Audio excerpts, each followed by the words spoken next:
Governor Shaheen, you just talked a lot about putting the needs of small businesses first, but if that's the case, why do you support making unions make the choice on whether or not, on the method of unionization in a workplace rather than employers by supporting the Employee Free Choice Act?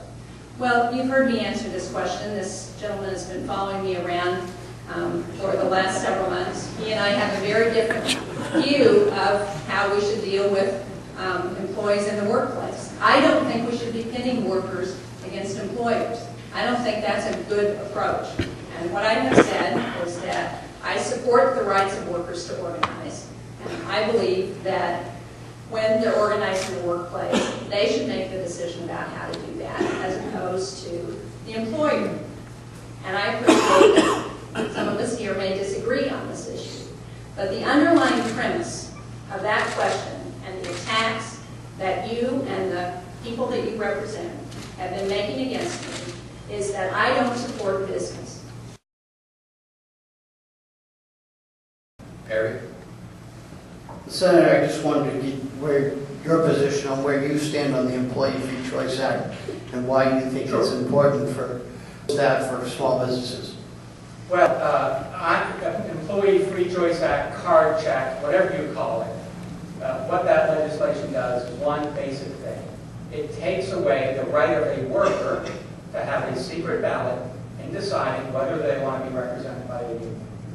This isn't about pitting workers against businesses.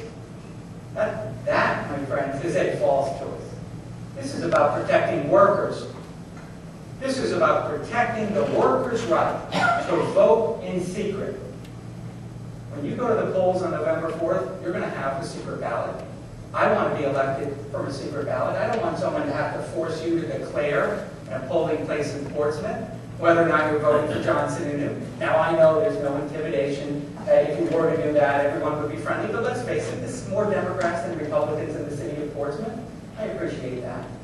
When you have to declare publicly who you support, whether you want a union to represent you or not, who you're voting for, you become subject to intimidation. Maybe from other workers, maybe from your employer. This is about protecting workers' rights, not pitting workers against businesses. And that's why I think it's a bad piece of legislation.